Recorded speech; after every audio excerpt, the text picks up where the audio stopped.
अस्सलाम वालेकुम my YouTube family, कैसे हैं आप सब। आज हम बना रहे हैं मूली के पराठे, जो कि बहुत इजी और क्विक रेसिपी है। तो ये सारी चीज़ें चाहिए मूली के पराठे बनाने के लिए। तो सबसे पहले जो है वो मैंने मूली को अच्छी तरह से धो के और इसका छिलका रिमूव कर लिया था। और उसके बाद जो है वो मैंने मूली को कर लिया है क्रश, जो कि कुछ इस तरह से दिख रही है। ऐसा लग रहा है कि बाउल में हमने बर्फ़ भर दी है। ठीक है, तो इस तरह से मैंने क्रश कर लिया था, कद्दूकश कर लिया था। और देखें, ये एकदम ऐसी दिखती है। तो इसके बाद जो है हम इसमें ऐड करेंगे 1 टेबल स्पून या 1 से 1.5 टेबल स्पून जो है वो नमक ऐड करेंगे। ठीक है, नमक ऐड करने के बाद हम इसको अच्छे से कर लेंगे मिक्स। क्योंकि नमक जो है वो हम ऐड इसलिए इसमें कर रहे हैं कि ताकि मूली का जो सारा पानी है वो अच्छे से निकल जाए। आप जैसे जैसे मिक्स करते जाएंगे तो मूली जो है वो अपना सारा पानी छोड़ देगी, जिससे पराठे बहुत अच्छे और बहुत मज़े के बनेंगे। मतलब पानी पानी नहीं होगा उनमें अंदर। और ये मैंने कर लिया है जैसे मिक्स इसको। तो मैंने इसको छोड़ दिया तकरीबन 15 मिनट के लिए। अच्छा जी, 15 मिनट गुज़र चुके हैं और मूली ने तकरीबन अपना सारा पानी छोड़ दिया है। ये देखें, पानी जो है वो सारा नीचे हो गया है। तो ये देखें, बिल्कुल सेपरेट हो गया है। तो अब हम इसको ऐसे पानी को सारा निचोड़ देंगे मूली से।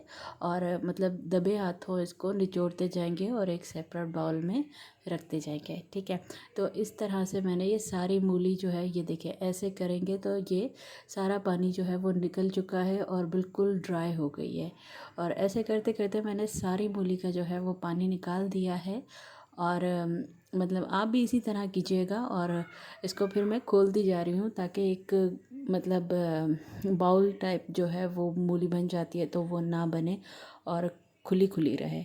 ठीक है, सारा पानी निकालने के बाद जो है वो हम इसमें करेंगे मसाले ऐड, जिसमें मैंने तकरीबन 2 टेबल स्पून अनारदाना पाउडर, 1 टेबल स्पून धनिया पाउडर, 1 टेबल स्पून लाल मिर्ची दरदरी, और 1 टीस्पून जो है हल्दी, और हाफ़ टी स्पून जो है वो लाल मिर्ची पाउडर, और 1 टीस्पून जो है वो ज़ीरा पाउडर। ठीक है, ये सारे मसाले जो हैं वो हम इसमें ऐड करेंगे।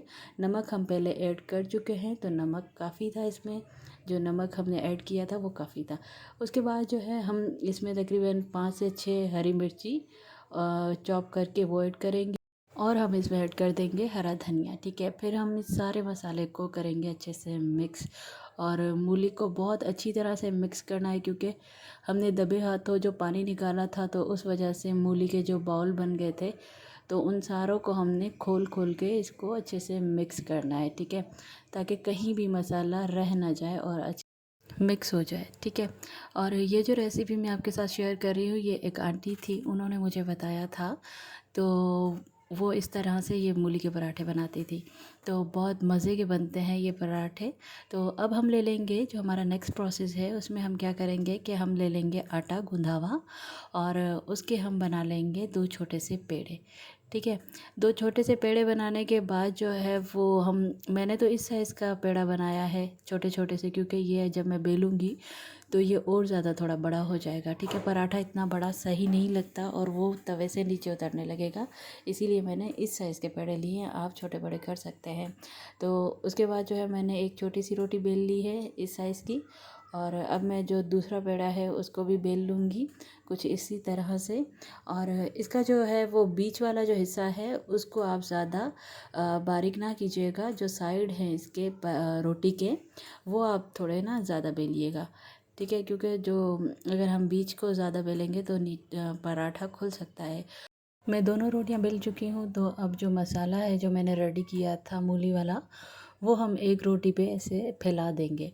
इतना ज़्यादा मसाला भी नहीं फैलाएंगे, इतना कम भी नहीं फैलाएंगे, और इसके साइड छोड़ देंगे ताकि हम दूसरी रोटी को इसके साथ कवर कर सकें। अगर आपकी रोटी जो है वो नहीं आपसे बंद हो रही तो आप क्या करें, किनारों पे इसके थोड़ा सा पानी लगाएं और फिर दूसरी रोटी को इसके ऊपर रख के और थोड़ा सा प्रेस करें तो ये एक दूसरे से चिपक जाएंगी। ठीक है, उसके बाद जो है मैंने हल्के हाथों से इसको बेल लिया है, थोड़ा सा खुश्क आटा लगा के मैंने इसको अच्छी तरह से बेल लिया है और ये एकदम रेडी हो गया है। देखें, मैं इसको बेलती जा रही हूँ, ये बड़ा होता जा रहा है और अंदर से मसाला भी इसमें साथ साथ बढ़ता जा रहा है। और उसके बाद मैंने तवा गरम किया और उसके ऊपर मैंने लगाया घी, क्योंकि पराठा घी में बहुत अच्छा बनता है। बहुत एहतियात से मैंने तवे के ऊपर पराठा रखा और इसको पकने के लिए छोड़ दिया, और मैं साथ साथ इसको घी भी लगाती गई और इसको चेक करती भी गई। पराठा जो है वो तकरीबन एक साइड से पक चुका है। अब हम इसको पलटा देंगे और इसका दूसरा साइड पकाएंगे। और देखें कितना क्रिस्पी और कितना मज़े का लग रहा है ये पराठा। देखने में इतना मज़े का लग रहा है तो खाने में कितना टेस्टी होगा। तो हम दूसरा साइड भी इसका अच्छे से पका लेंगे और इसको अब हम कर लेंगे डिश आउट, और दोनों साइडों से अच्छे से पकाएंगे। ये देखें दूसरा साइड भी इसका कितना अच्छा पक गया है। और अब हम इसको कर लेते हैं डिश आउट। और मैंने इस पे लगा लिया है बटर, और बटर का भी एक बहुत अच्छा टेस्ट आता है। तो अब देखें पराठा जो है वो मैं आपको खोल के दिखाती हूँ। ये देखें मूली भी एकदम पक चुकी है और पराठा कितना मज़े का बना है। आप लोग ज़रूर ट्राई कीजिएगा, मुझे कमेंट बॉक्स में बताइएगा, मेरा चैनल सब्सक्राइब कीजिएगा। अल्लाह हाफ़िज़।